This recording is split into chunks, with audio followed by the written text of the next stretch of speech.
Hello everyone, আসসালামু আলাইকুম। ঘড়ি তো সবারই পছন্দ, তাই না? জন্মদিন কিংবা ম্যারেজ ডে, যে কোনো ডেতেই আমরা ছেলে এবং মেয়ে উভয়কেই ঘড়ি গিফট দিতে পারি।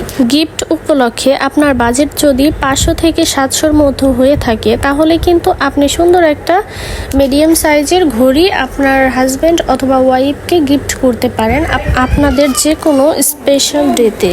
এছাড়াও আপনার বাজেটে যদি আরও বেশি টাকা থাকে, তাহলে কিন্তু ঘড়িরও অনেক কোয়ালিটির হয়। আরও বেশি বাজেটের মধ্যেও ভালো কোয়ালিটির ঘড়ি পেয়ে যাবেন। এছাড়াও গিফট দেওয়ার জন্য আরও অনেক কিছুই রয়েছে। ঘড়ি গিফট দিলে একটা লাভ আছে, আপনার হাজবেন্ড যদি কোথাও ঘুরতে যায়, তাহলে কিন্তু তার হাতে আপনার দেওয়া স্পেশাল ডে এর একটি গিফট সাথেই থাকবে। সেক্ষেত্রে তারও একটু ভালো লাগবে, আপনারও ভালো লাগবে যে আপনার একটা জিনিস সে হাতে নিয়ে বের হলো। মানে আপনাকেও যদি না নেয়, তাহলে আপনার একটা দেওয়া জিনিস তো নিয়ে গেছে, বন্ধু বান্ধবকে দেখাতে পারবে, দেখো আমার বউ আমাকে গিফট দিয়েছে। আর যারা বিয়ে করে নাই, তারা তো শুধু জ্বলবে আর জ্বলবে। তা যাই হোক, আমরা চলে গিয়েছিলাম মানিকগঞ্জের ঘড়ির দোকানে। সেখানে রয়েছে অনেক ধরনের ঘড়ি। দেখুন, ঘড়িগুলো দেখেই মনটা ভরে গেল।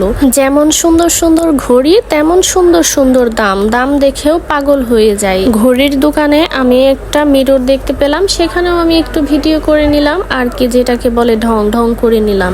আমার হাতের এই ফ্লাওয়ারটা কিন্তু প্লাস্টিকের, আপনারা আবার কেউ ভেবে নিয়েন না যে এটা আসল ফুল। আর আমার হাতের ঘড়িগুলোর মধ্যে কোন ঘড়িটা আপনাদের বেশি পছন্দ হয়েছে অবশ্যই কমেন্টে বলে যাবেন। আজকের মতো এই পর্যন্তই। আল্লাহ হাফেজ।